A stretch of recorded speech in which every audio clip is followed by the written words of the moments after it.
All right, we're going to go ahead and begin, and I will let you know this is the 11th lesson in the series from Mark, and so we'll have two more after this lesson, and then we will be moving to some Pauline epistles in 1st and 2nd Timothy and Titus. All right, so that will be our next direction as far as our New Testament Bible studies, all right? Related to the lesson for Mother's Day from Mark chapter 13, we of course are still talking about the Olivet Discourse, the last days of Jesus on earth, and he's giving some of these orientations to his disciples, and so some prophetic type implications from this text. And we've tried to just deal with it in a good way, but not deep dive on it as far as some of the things. My suggested idea for the hook is the perception that all of us have experienced when we were about to leave after visiting someone, and just before we depart, there's a frequently asked question. At least this is the question my mother always asks. And that is what? You won't be back yet. You aren't coming back again, are you? No. When will you be back, of course? We've all experienced that, hopefully. But I never have. There's a reason. You're right. And there's a reason. But that's what's going on here too. Is Jesus is giving some predictive prophecies about what things will be like when he returns. But the more important part of the lesson is his absolute declaration and prophetic prediction that he was coming again. Okay? So anyway, we'll delve into Mark 13, 24 to 37, only a few verses there in the Olivet Discourse, but some really, really powerful ones. All right. So the first thought is the word seen in verses 24 to 27. Jesus' intentions in this section are to provide hope for the disciples of the future that awaited them. Now the verses that are just previous to this, Jesus has declared in verses 14 to 23 that there would be a great tribulation coming upon the earth, and that God's people would be persecuted, martyred, there would be terrible times. And he uses a phrase that we know comes from Daniel chapter 9 when he's talking about the abomination of desolation. Okay? So they're wondering, when are these things going to happen? And Jesus says, when you see the abomination of desolation, spoken of by Daniel the prophet.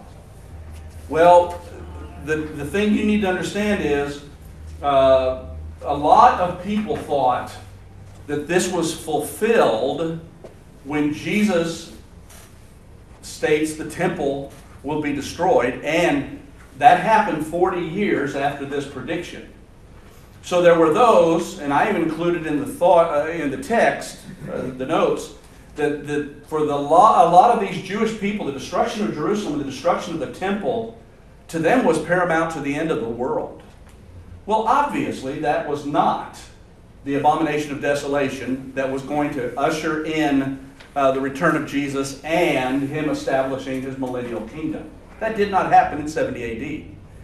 But for these Jewish believers, some of them would have lived from the time Jesus made this prophecy until the destruction of the temple. And so I deal with this in kind of the idea of a pre-fulfillment.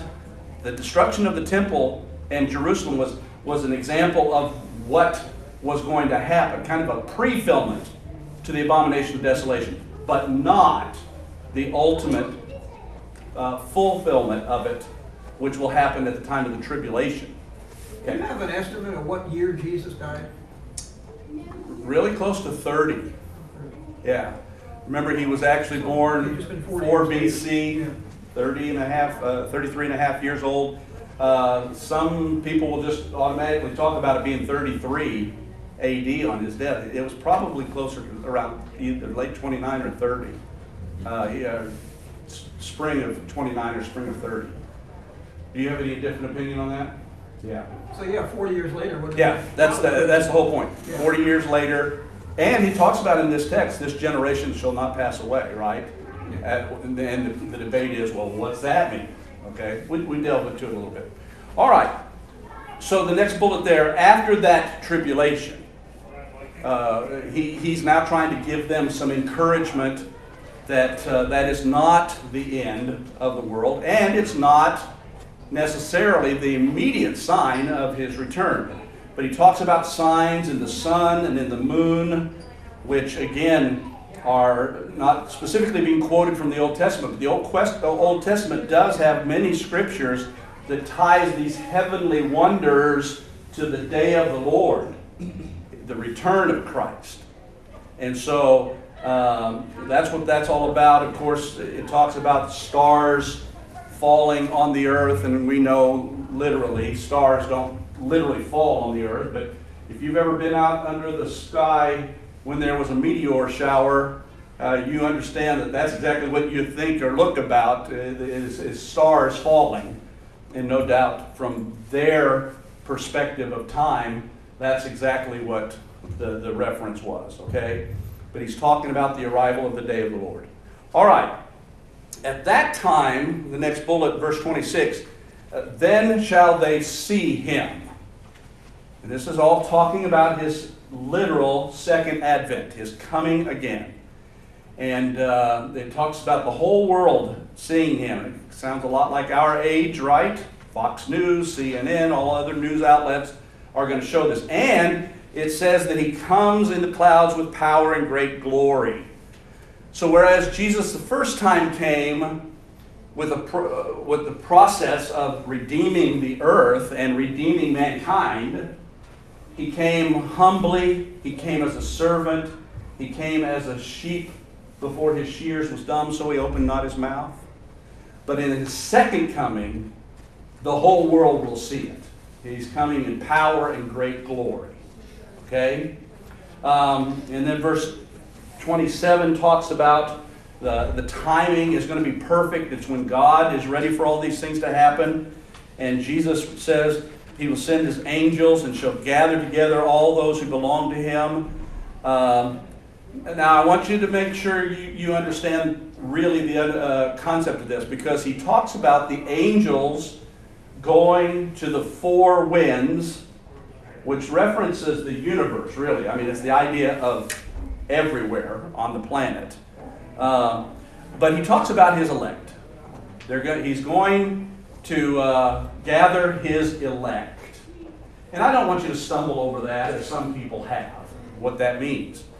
What were the children of Israel called in the Old Testament? The chosen people. The Israelites were the chosen people of God. And it was just his covenant relationship with them that he loved them and they were his. And so when we talk about... They were chosen for a purpose. Exactly. And that purpose was to make him known to the rest of the world. Exactly right. They were to be a witness, and they failed miserably in that. In fact, to the point where they rejected and hated Gentiles for the most part. And that's exactly right. So when Jesus says here in this text, when he says his elect, it's his chosen. But the chosen ones are those who have responded to salvation and have trusted Christ. And, pastors rightly said, they are chosen for a reason. They are now the elect, but they are chosen to be his witnesses. All right? So that's what I kind of deal with here in this little section, and don't want anybody just to think in the context that some theologians have couched this as, the elect being only those that had no volitional choice. They were chosen by him, and nobody could keep them from choosing. Don't get into the weeds on that, okay? And then again, the four winds implies this worldwide scattering, and now it's going to be the gathering. And we would understand that as the idea of the rapture, when all believers on the planet will be gathered. Okay?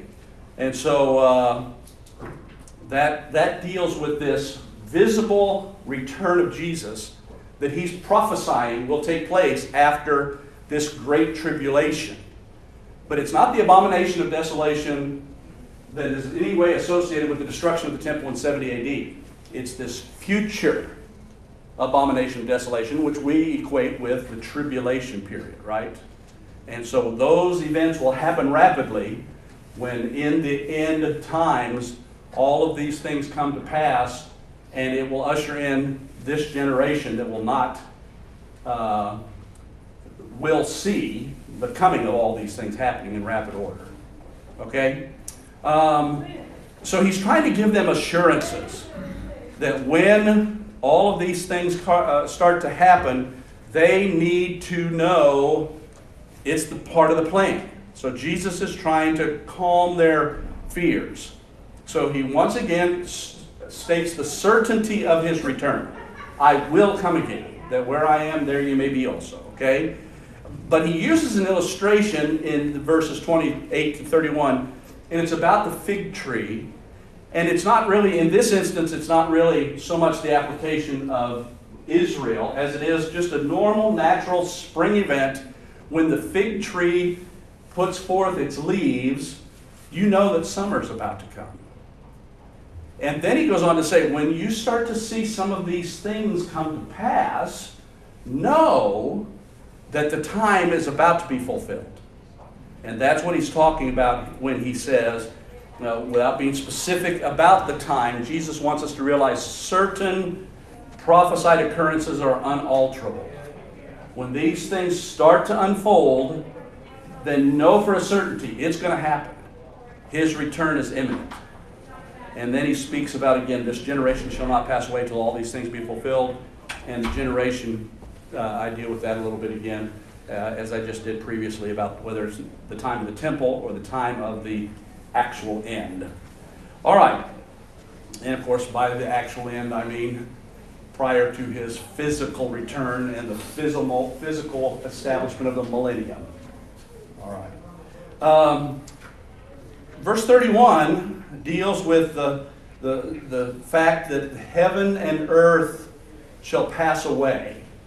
And what we need to remember is, following all of the millennial reign, all of those things, that the book of the Revelation prophesies there will be a new heaven and a new earth. And so there will actually be, the heaven and the earth will pass away, but what? In that verse, what's it say? Heaven and earth shall pass away, but my word shall not pass away.